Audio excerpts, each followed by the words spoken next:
Hey, hi, hello. Welcome to Diana Emerson. Today we're listening to Murder on a Winter's Night.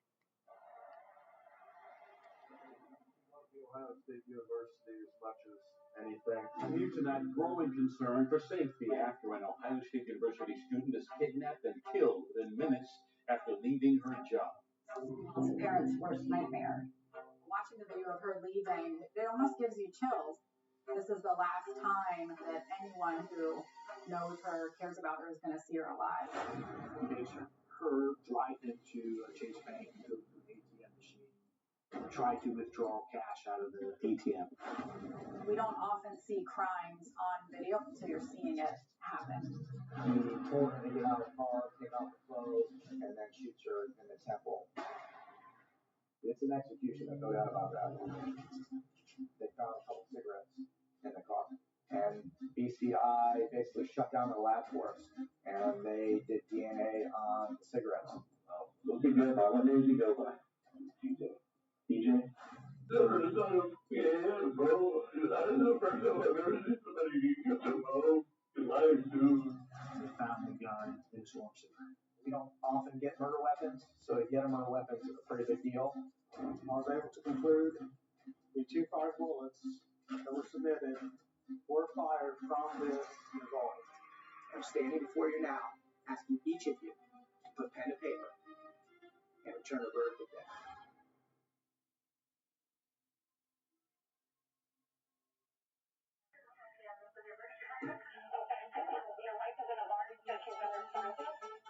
This is what he's going to tell you. They're coming to have a gun situation. And I grabbed the gun. Trying to find the first place to put a body. No, sir. The only thing they could do was kill him. You want to say anything? Leave the jury and find the defendant.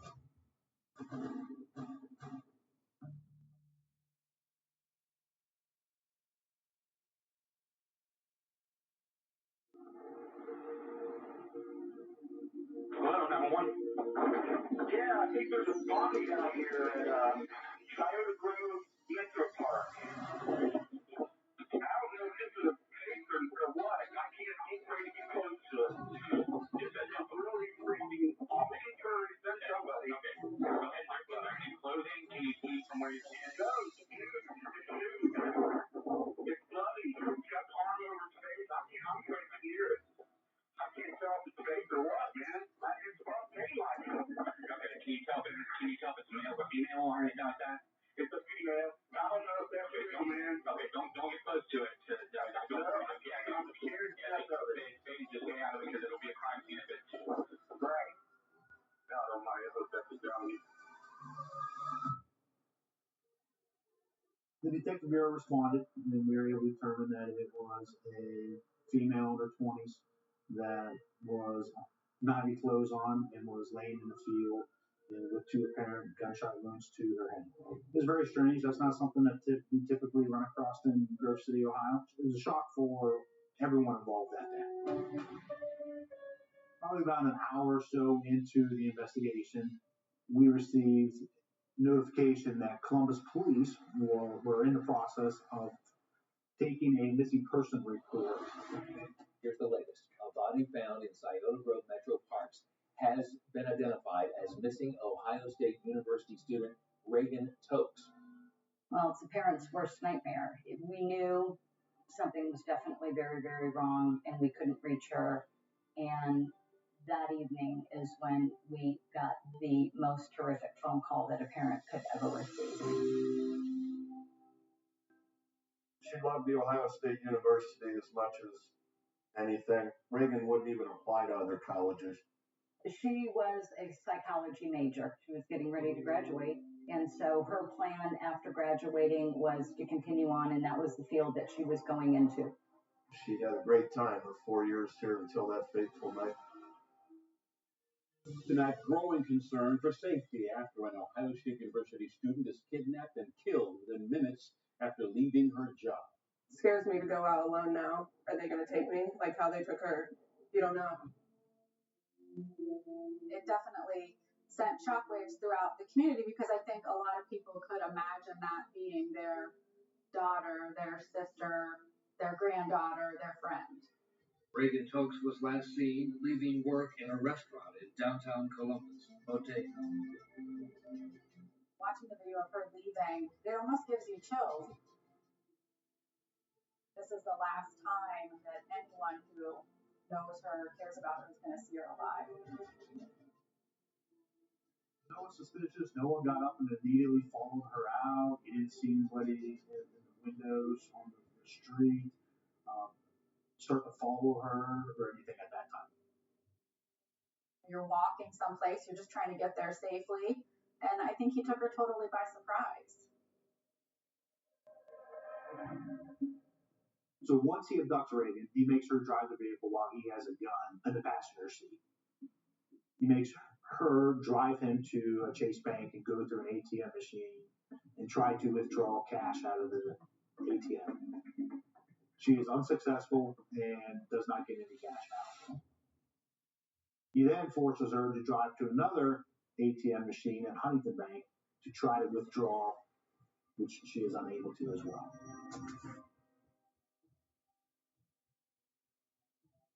You could make out a figure that appeared to be her, and there was clearly a passenger in the car, but that's about all you could see was a shade. Couldn't identify any features or anything like that. We don't often see crimes on video until you're seeing it happen. The car stops in this alley, this dark alley, and they're there for about 12 minutes. That's when he's actually Reagan. After they leave the alley, he makes her drive him back to the same Chase ATM. She's able to successfully get, I believe, $60 out of the ATM. After they leave the ATM, they go get gas at a gas station. The video at the gas station is not that great. It's very pixelated. It was raining and snowy that night, and they parked at the furthest pump away. I think that there's a time where I think she could have taken off for sure, but I don't know where he is. I don't know if he's got the gun pointed at her. I'm sure he's told her, if you do as I tell you, I'm going to let you go. Don't worry, I'm never going to hurt you. And as a victim, you probably want to believe that. Once they get gas, they leave the gas station and they head down to the Metro Park area. It's cold February night, it's dark. What we believe happened is that he told her to get out of the car, take off her clothes, and keep walking. I think she thought she was still going to live. He's releasing her. Run, go. But he got out of the car, falls her, shoots her in the back of the head. I think he walks up to her, puts a gun to her temple, and makes sure she's dead. He marched her to her death. It's an execution, there's no doubt about that. The first break in the case came thanks to a license plate reader connected to a police database that spotted Reagan's car. They could see that there was scorch marks on the front seat, like somebody tried to burn it. They found a couple cigarettes in the car. And we had Detective Forney call her family and friends. We said, hey, does Reagan smoke? And they said, no, she doesn't even allow anybody to smoke inside her car. So we immediately shipped that cigarette butt off to Ohio BCI to have it tested for any DNA. We asked them to do a rush on the cigarettes, and BCI basically shut down the lab for us. And they did DNA on the cigarettes. Then there's a gas can in the trunk. So they start investigating, where did this gas can come from? And we ended up at the Speedway gas station, where that exact gas can was sold. And there he was, about a half hour after police believed Reagan had been killed. There's a video of him engaging in that transaction at the gas station, having a plan later to set the car on fire, destroying that as evidence, and that was a very key thing in the case. Even before we had the DNA, we had the video at the Speedway. And then, a short time later, the crime lab called with the DNA results. I mean, it was within hours, which is truly tremendous. Good morning, everyone. Late last night, I received a call from the lead BCI forensic scientist. with a match on items in the car with a registered sex offender. His name is Brian Lee Goldsby. It was the same person seen on the gas station video, but he would offer a much different version of what happened that night.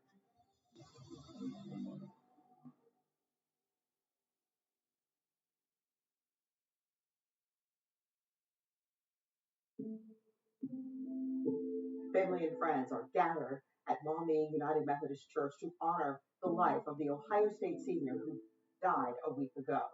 This, of course, is going to be a very tough day for everyone who knew her. We certainly never, ever would have dreamed in our worst nightmares that this would happen to our family. When you just try to do the right thing and live a simple, humble, private life, you just don't expect things like this. It was surreal. It made absolutely no sense that somebody would hurt her because everybody loved her, and we frankly were in a state of shock. Brian Goldsby was taken into custody without incident by Grove City Police. Goldsby was on probation for another attempted rape and robbery. He had a long criminal record going all the way back to when he was juvenile. He was a sex offender. We found out that my office had handled a case of his 6 years before. A remarkably similar case in which Goldsby had abducted a woman, forced her to take out money from an ATM machine, and then raped her, but let her go. Prosecutors offered him a plea bargain, and he served 6 years in prison. Pulled the file, called the prosecutor who had done the case, tried to have him explain why on a rape case he only got 6 years. He explained to us that the victim didn't want to go through testimony, and that's why we cut the deal. He was in the system. They had a file on him. He had been released the previous November. He was a previously convicted violent offender that was wearing an ankle monitor, who basically was roaming about Columbus, unchecked, unmonitored. He should have never crossed paths with my daughter. He would stay out past curfew. He was going places where he probably should not have been going. It's unacceptable. One would think that there is an immediate alert that goes off and an officer is sent to investigate and find out what the situation is. Well, what we found was that no one was really closely tracking his whereabouts. There weren't guardrails put into place to ensure where he was going or that he wouldn't reoffend, because his previous conviction was for a violent crime. The night that he killed Reagan, he did get on the Dakota bus system and getting on the bus and then getting off in the area where the GPS then picks him up and starts to follow him as he just aimlessly walks around. We could track his movements the whole night, which was pretty chilling, actually. We had the surveillance video from the ATMs, from the gas station. And then to the park where Reagan was killed. And finally to Goldsby's girlfriend's house, where police discovered the black Kate Spade purse that belonged to Reagan. The ankle monitor gave us really great evidence. Goldsby was even wearing the ankle monitor when he was arrested.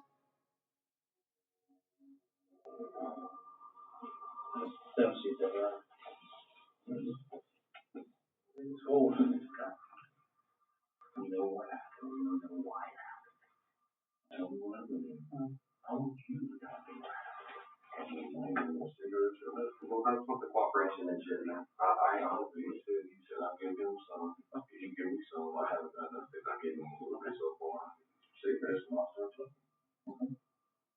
It was difficult.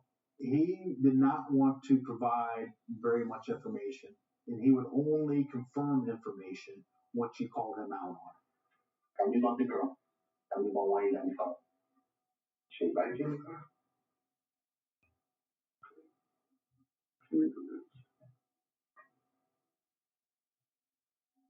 No. Don't need.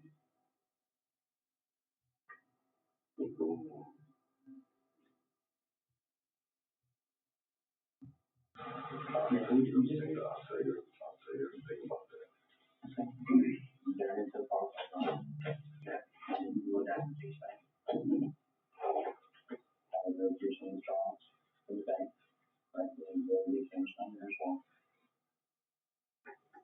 You very much. I think it's $60.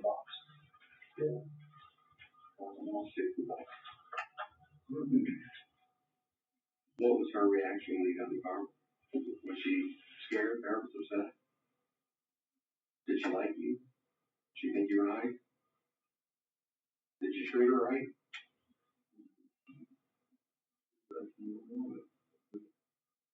And you told her you wanted what?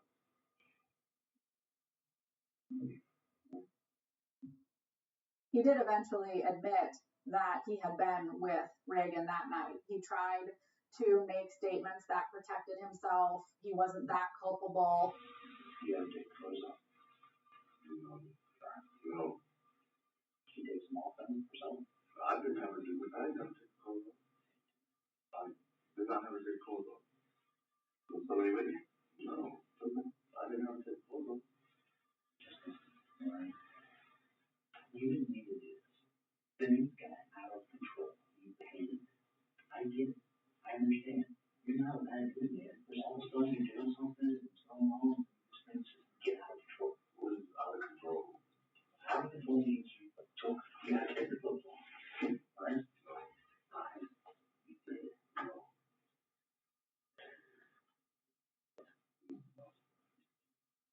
Listen, I just told you. I get it. We understand. You don't know. There's never take clothes off. I've been honest with you so far. You still haven't shown me this program. Just a her. It's just a her.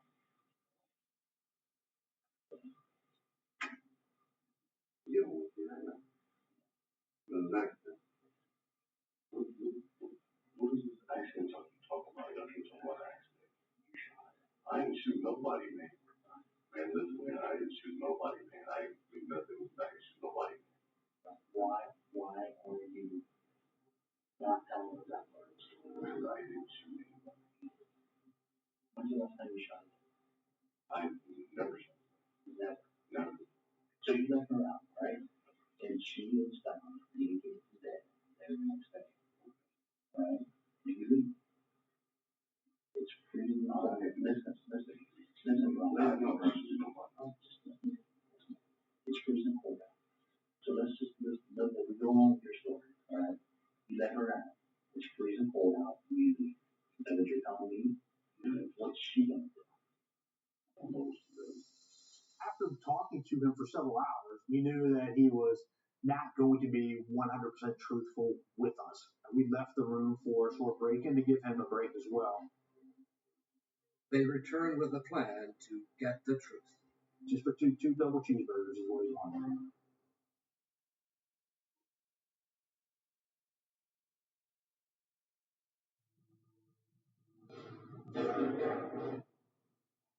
Criminals never surprise me. Some come in and think they're smarter than us. I don't disrespect y'all. None of that. You know, I respect what y'all do behind the job for society. I didn't feel it. If he's not going to admit to doing this, then maybe he will admit to being there, but someone else being involved. So we interjected a possible storyline for him to use at that point. If there's a second dude, now's the time to tell me. Even if you don't want to tell me the name, I need to know if there's a second dude in the car. He bought into that right away, and when he knew that we had a lot of information putting him in the locations, then he started saying, well, okay, I was there, but this person that I knew from middle school was threatening my family. So did he claim to go up and get a girl? Whose idea was it to go get the girl? It wasn't too specific. So to get money. Yeah. How much money did he expect? He told me he needed $2,000. Okay. Then he would give us a little bit more information, a little bit more information. What's he go by? What name does he go by?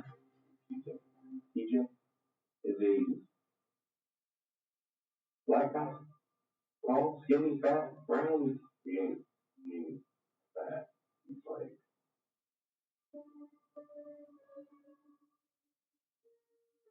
I've been trying to get, he's about 5'11", 6 foot, roughly like 210, 220 at the most. His name was TJ, and he made me do it. He made me rob her. He made me rape her, and he killed her. He said, all I want to do is live. I got you. She's screaming. She's so smart. He told her to shut up. She ain't seen nothing for the rest of the car ride. Get down to the park, what happened? We got there. He said, you? Yeah. Said they ain't going to me. I'm like, what's up? He said, you take off my clothes. I'm like, well, what is she doing, bro? He said, well, let her go. He calls her. Get behind her. She had her head up. He introduced her back in the head the first time. Just pause. When you shot her again, when she let her repel, you shot her the side of yeah, bro. This is the first time I've ever seen somebody get killed, bro. Your life, dude. I mean, it's not unheard of to have a second person involved that we didn't know about. Is there a TJ? We saturated the area where he said that this TJ person hung out, and nobody could come up with anyone even close to TJ. TJ was complete fiction. His level of detail and what we knew matched up perfectly and exactly. So we knew that we had the right person. But we still needed to find the gun. Occasionally he would ask for a cigarette break. So we would take him out into our Sally Port, which is a garage area.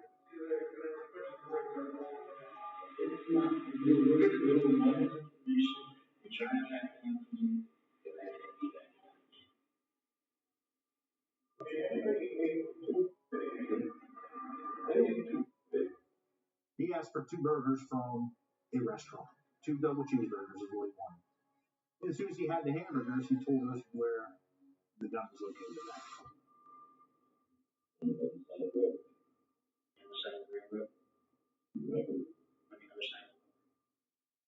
They found the gun in a storm sewer. They were able to throw a magnet down and pull back a little bit, and there it was. Matched up perfectly. We don't often get murder weapons, so to get a murder weapon is a pretty big deal. Goldsby was charged with aggravated murder, kidnapping, rape, and robbery. Detectives are reviewing other crimes such as robberies in German Village in southeast Columbus to see if Goldsby could be connected to those. His ankle monitor showed he was at the scene of at least 6 armed robberies before the murder of Reagan Tooks. The prosecutor decided to seek the death penalty. Prosecutor said Goldsby is a repeat violent offender and a sexually violent predator, and said his criminal history, not his race, is what makes him eligible for the death penalty. If you're going to have a death sentence in this state or any other state, this is the kind of case that it should be used upon.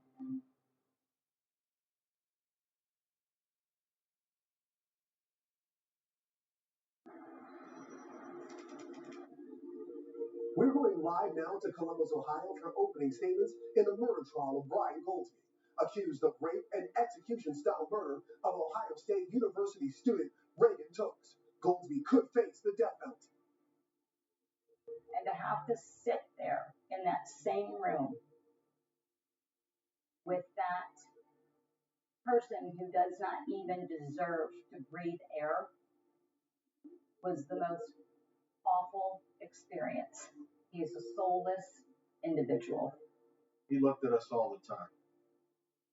But I never could quite figure out what he was thinking. He had no emotion. It was a very, very, very difficult couple weeks. District Attorney Ronald Bryan wanted the jury to know about Reagan. 21-year-old Ohio State University student from the Toledo area, psychology major who was looking to graduate in May of last year, who never made that graduation because she was executed point blank in the head, the handgun. Especially since the state was seeking the death penalty. We wanted to make make sure the jury knew and understood what a terrible, brutal, horrific crime this was. He continues to lie and blame this fellow.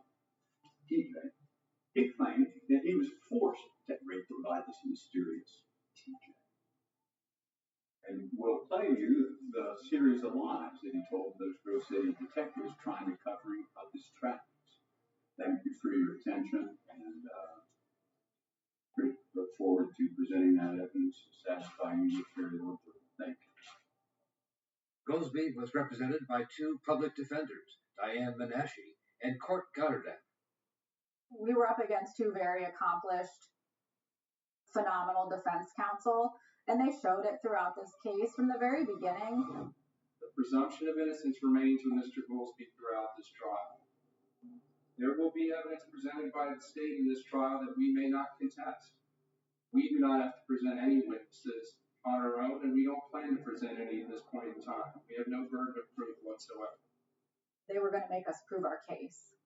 The prosecutors played long stretches of the interrogation of Brian Goldsby. His claims about TJ and his description of the last words he heard from Reagan. He said, all I want to do is live. All I want to do is live. Right. And there was testimony about the gun recovered from the sewer, linked to the bullets removed from Reagan's body. And were you able to tell if those fire bullets were fired from that attack? Yes, I was able to conclude the two fire bullets that were submitted were fired from this revolver. The prosecution may call its next witness. Thank you, Your Honor. Hannah Shea Jackson.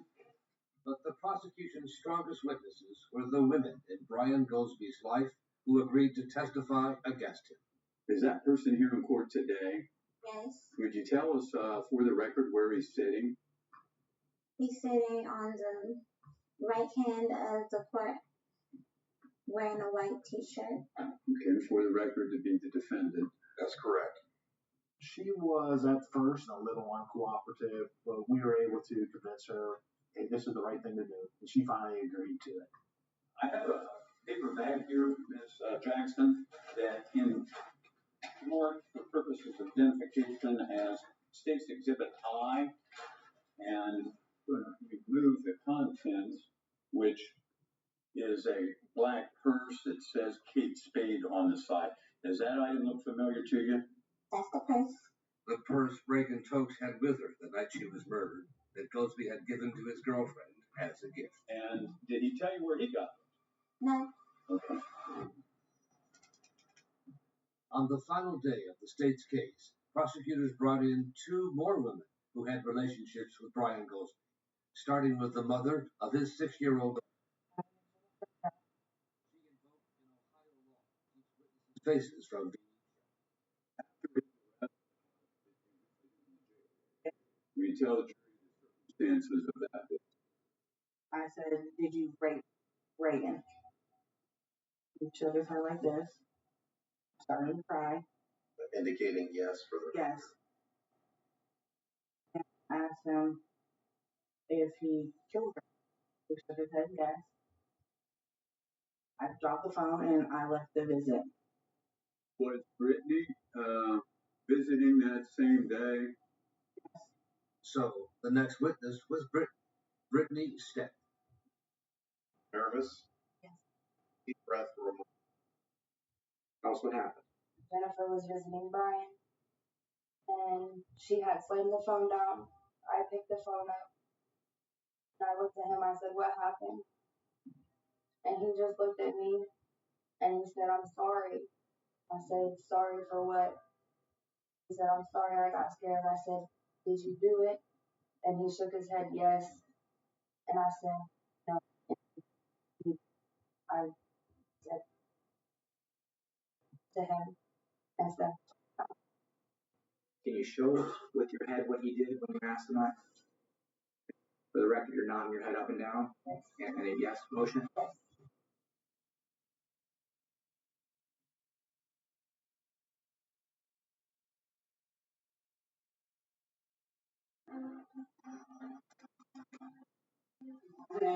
Morning. Reagan Tokes, let who She was kidnapped. She was robbed. She was raped. She was.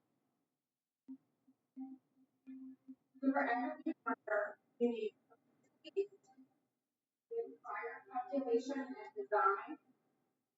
Cause the death. Why are you shooting her twice? You don't have. He knew exactly what he was going to do, and that's fire calculation and design. So afterwards, hear about this TJ guy, right? TJ.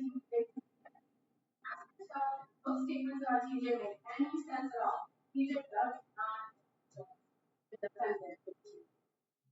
There's only one verdict that you can return on this case, and that's guilty of everything.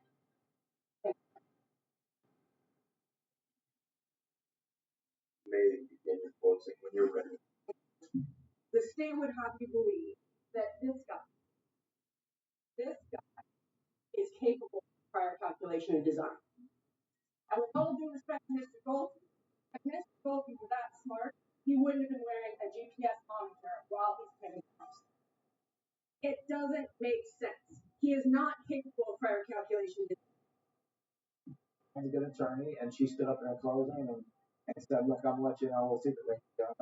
We have done nothing to present to you a theory of teaching because Brian is teaching. Let's just take teaching out of it. I'll never forget it. It was pretty good. It was a good move by her. You know, when you give up something like that, if anything, it makes the defense more credible. I think it was a good move to kind of take away something like that.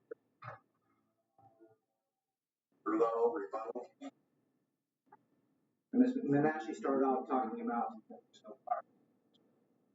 that argument is absurd.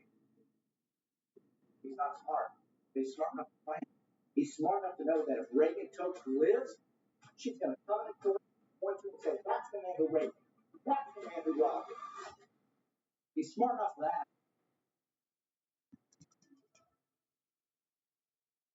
Jury reached a unanimous verdict on all counts. You would hand the verdict forms to the bailiff, please. Verdict. We, the jury in this case, being duly impaneled and sworn, find the defendant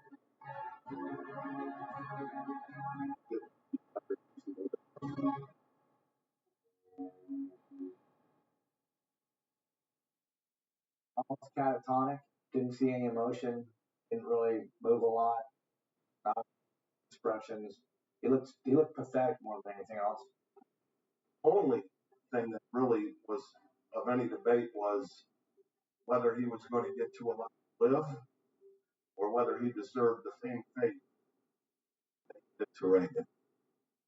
That was the only debate in that court.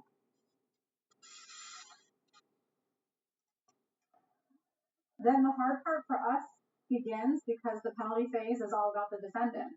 And essentially, how does the person that's sitting before the jury get there? So it's the defense's turn to point out, this is how Brian Lee Goldsby came to sit in front of you. And so I want to talk about Brian's story. And I know throughout the several weeks in trial, he was always referred to as either Mr. Goldsby or sometimes people said Mr. Goolsby. But it's Brian. He is a human being. He has a pulse. He eats, he walks, he sits next to me at the counsel table.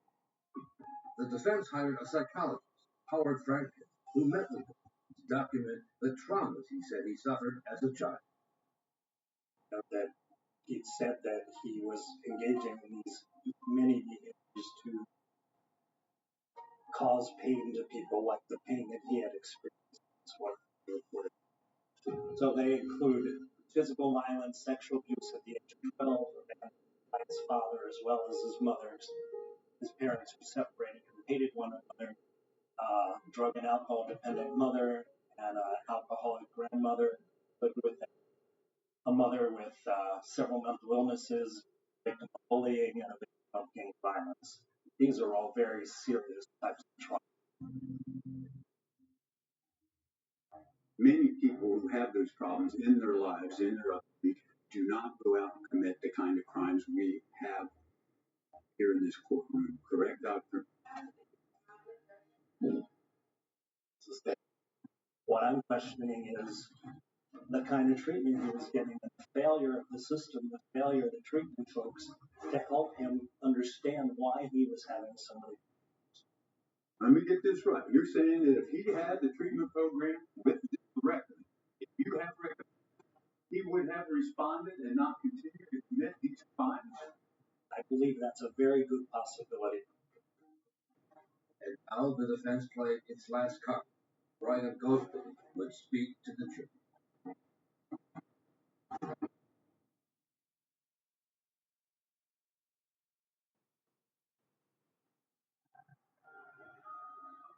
In our capital cases, the defendant has the right to make an unsworn statement, which means we don't get to cross-examine them.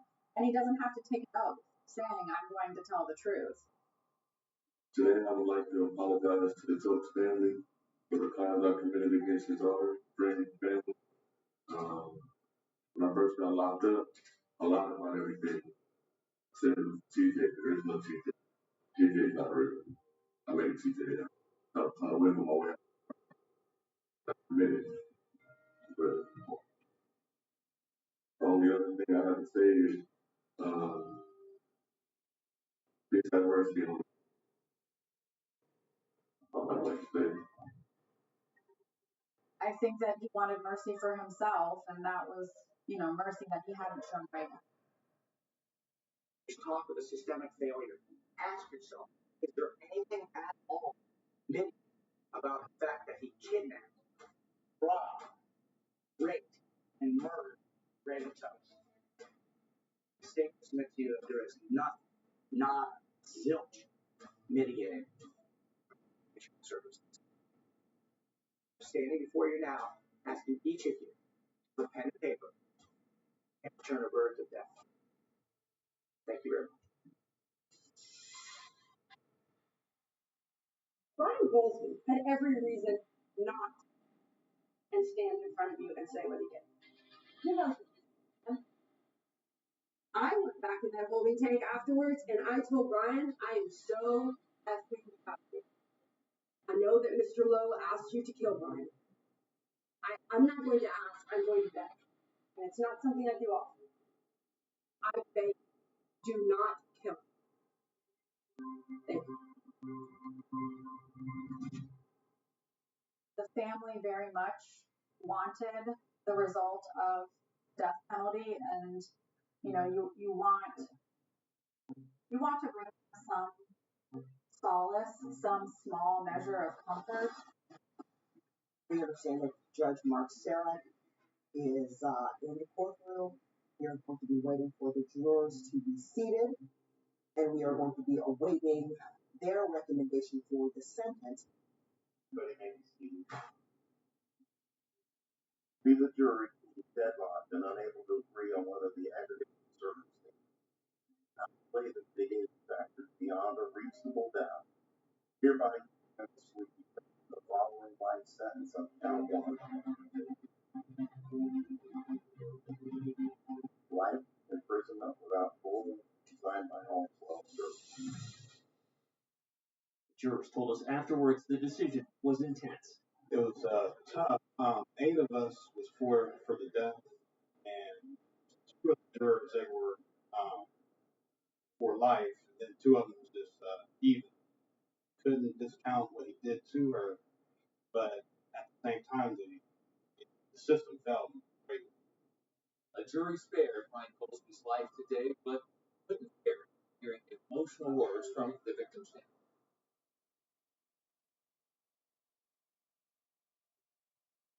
Regardless of the outcome of today's verdict, it doesn't bring our daughter back.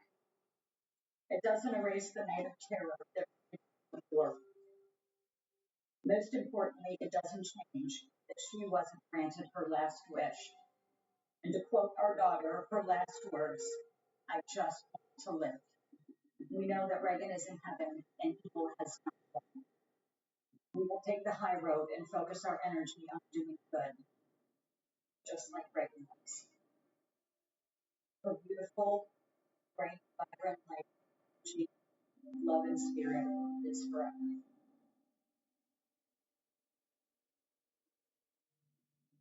You asked for mercy, sir. You showed none that night. You had a horrible background, but you did have choices. And so your life got spared because of your childhood, and yet Reagan did nothing wrong whatsoever. I find it ironic. And yet she forfeited her life because of your background. You get spared because of your background, and yet she forfeited her life.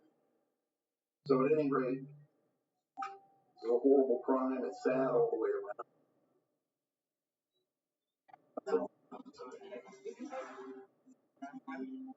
He doesn't exist to us. I can tell you, he doesn't exist. He hasn't existed in our world since the day we heard his name. This was about justice for Reagan, and I believe that happened.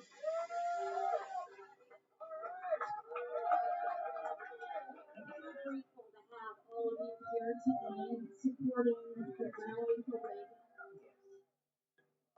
One of the most wonderful things Especially if it's out of this is the foundation that we've created in her name. all over the Reagan place. Delaney Tokes Memorial Foundation. And we've been able to give several $100,000 worth of scholarships away. And again, thank you so much for the support today. We really appreciate having you here. We're so proud of the work that we're able to do in Reagan's honor and memory. She's with us in our hearts always. But Reagan's most lasting legacy may be the new laws the parents have lobbied the Ohio legislature to pass, the Reagan-Tokes Act. There are now consequences, and you can have time added to your sentence if you do not show reform and you have infractions while incarcerated. Oh no.